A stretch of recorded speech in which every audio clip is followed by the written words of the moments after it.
Assalamualaikum warahmatullahi wabarakatuh. Kami dari kelompok 8 akan menampilkan materi tentang pedesaan dan pembangunan. Kelompok kami beranggotakan Putri Rahayu, Sevina Rinanda, dan saya Windy Apriliasari. Berikut materi dari kami. Pedesaan dan pembangunan.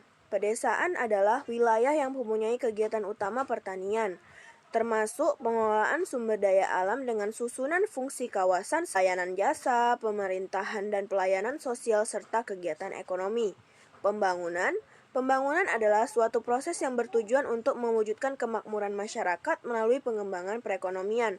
Tolak ukur keberhasilan pembangunan dapat dilihat dari pertumbuhan ekonomi, struktur ekonomi, dan tingkat kesenjangan antara penduduk, antar daerah, dan antar sektor. Pada materi ini ada 5 poin pembahasan yang akan dibahas. Yang pertama yaitu peranan sektor pertanian dalam pembangunan daerah pedesaan.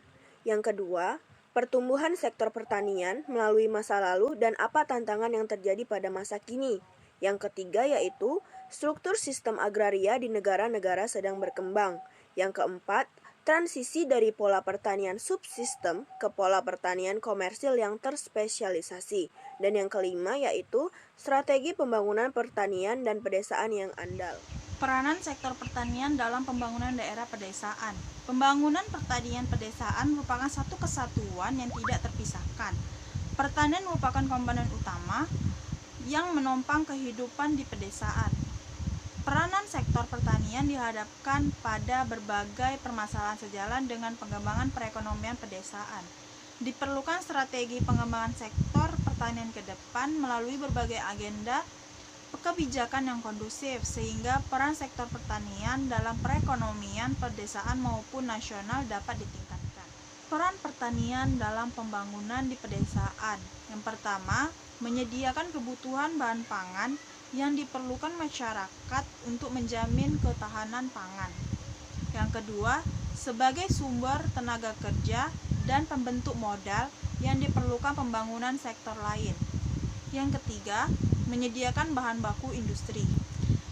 Dan yang terakhir yaitu keempat, menyumbang secara nyata bagi pembangunan pedesaan dan pelestarian lingkungan hidup. Pertumbuhan sektor pertanian pada masa lalu dan tantangan masa kini. Sektor pertanian masa lalu. Dapat diketahui, sektor pertanian merupakan salah satu sektor yang menyerap banyak tenaga kerja. Untuk kali ini kami mengambil data pada tahun 2007.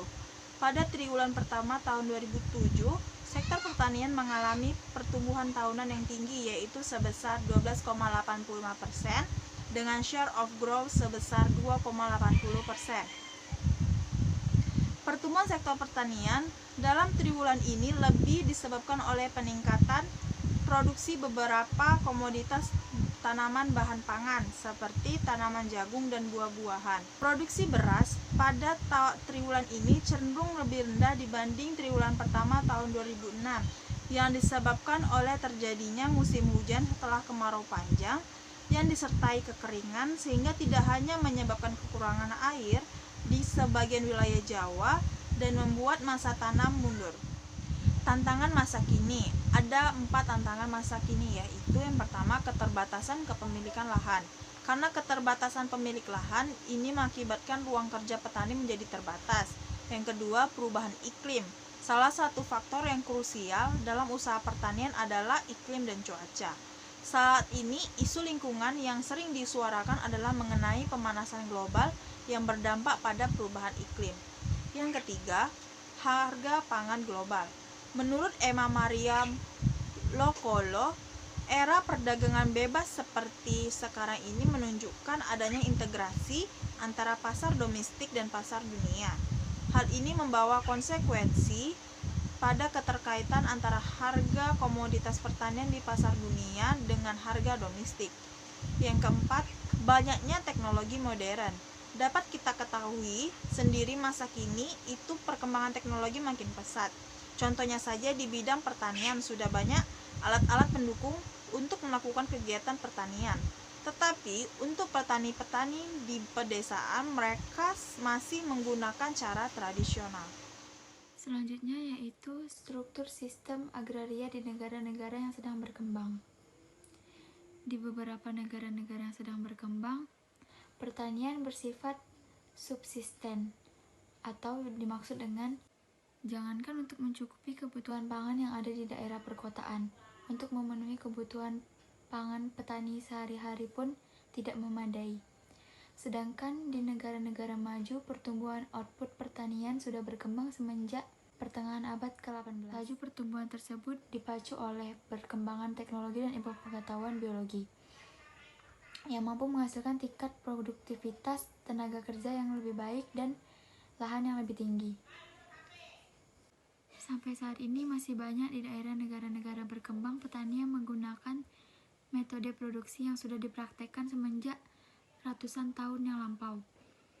Nah, dengan teknologi pertanian yang menggunakan masukan atau input tradisional di luar tenaga kerja manusia yang sama, kita mengetahui prinsip perolehan hasil yang semakin berkurang.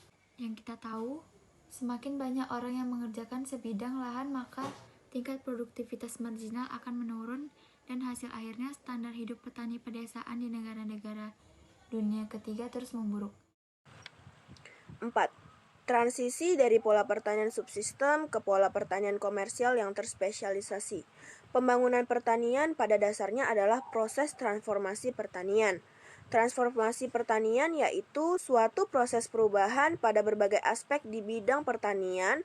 Perubahan yang dimaksud bukan hanya pada teknologinya, namun lebih jauh lagi pada kelembagaan ekonomi dan sosial pertaniannya. Sebelum masuk ke dalam proses transisi, ada 3 hal penting dalam evolusi pertanian. Yang pertama yaitu usaha tani subsistem murni yang berskala kecil atau petani hanya bertani dengan tahap produktivitas yang sangat rendah. Yang kedua yaitu pola pertanian keluarga campuran atau yang telah terdiversifikasi, sebagian hasil telah digunakan untuk konsumsi pribadi dan sebagian lagi dijual ke pasar. Dan yang ketiga yaitu usaha pertanian atau perdagangan dengan tingkat produktivitas yang tinggi telah terspesialisasi. Sebenarnya, sistem atau pola pertanian yang ada di dunia ini dapat dibagi menjadi 2 pola yang berbeda, yaitu yang pertama, pola pertanian di negara-negara maju yang tidak memiliki tingkat efisiensi tinggi dengan kapasitas produksi dan rasio output per tenaga kerja yang juga tinggi sehingga jumlah petani yang sedikit dapat menyediakan bahan pangan bagi seluruh penduduk. Dan yang kedua yaitu pola pertanian yang tidak atau kurang berkembang yang terjadi di negara-negara berkembang, tingkat produktivitasnya begitu rendah. Selanjutnya yaitu transisi menuju pertanian campuran dan terdiversifikasi. Modernisasi pertanian dalam sistem perekonomian campuran di berbagai negara-negara berkembang juga dapat dijelaskan sebagai suatu proses transisi yang berlangsung secara bertahap, tetapi berkesinambungan, yakni dari pola pertanian produksi subsistem menjadi sistem pertanian yang terdiversifikasi dan terspesialisasi. Pola pertanian terdiversifikasi atau diversive farming atau pertanian campuran mixed farming merupakan tahap perantara yang harus dilalui dalam proses transisi dari pola produksi pertanian subsistem menjadi pertanian yang spesialisasi. Keberhasilan atau kegagalan usaha-usaha transformasi pola pertanian tradisional ini tidak hanya ditentukan oleh kemampuan dan keterampilan para petani dalam meningkatkan produktivitasnya saja. Tetapi yang lebih penting lagi, semua itu tergantung pada kondisi sosial, komersial, dan kondisi kelembagaan yang merupakan faktor-faktor pertanian yang harus dihadapi oleh para petani. Selanjutnya yaitu strategi pembangunan pertanian dan pedesaan yang andal. Persoalan ketahanan pangan dan modernisasi sektor pertanian adalah masalah krusial dan membutuhkan penanganan serius. Sekitar 60% dari penduduk Indonesia dan mayoritas penduduk miskin yang tinggal di pedesaan mengandalkan hidupnya di sektor. Tujuan utama pembangunan pertanian daerah pedesaan di negara-negara berkembang adalah memperbaiki taraf hidup masyarakat di daerah pedesaan. Yang pertama melalui peningkatan pendapatan dan produktivitas. Selanjutnya, strategi pembangunan pertanian menjadikan pedesaan yang andal memulai 3 hal, yaitu yang pertama, percepatan pertumbuhan output melalui serangkaian penyesuaian teknologi, institusional, dan inisiatif harga yang khusus dirancang untuk meningkatkan produktivitas para petani kecil. Yang kedua, peningkatan permintaan domestik terhadap output pertanian yang dihasilkan dari strategi pembangunan perkotaan yang berorientasikan pada upaya pembinaan ketenagakerjaan. Yang terakhir, diversifikasi kegiatan pembangunan daerah pedesaan yang bersifat padat karya, yaitu non-pertanian yang secara langsung dan tidak langsung akan menunjang dan akan ditunjang oleh masyarakat pertanian. Baiklah, itu saja presentasi dari kelompok 8 mengenai materi pedesaan dan pembangunan. Apabila teman-teman ingin bertanya, kami persilahkan di kolom komentar. Atas perhatiannya kami ucapkan terima kasih. Kami akhiri dengan wassalamualaikum warahmatullahi wabarakatuh.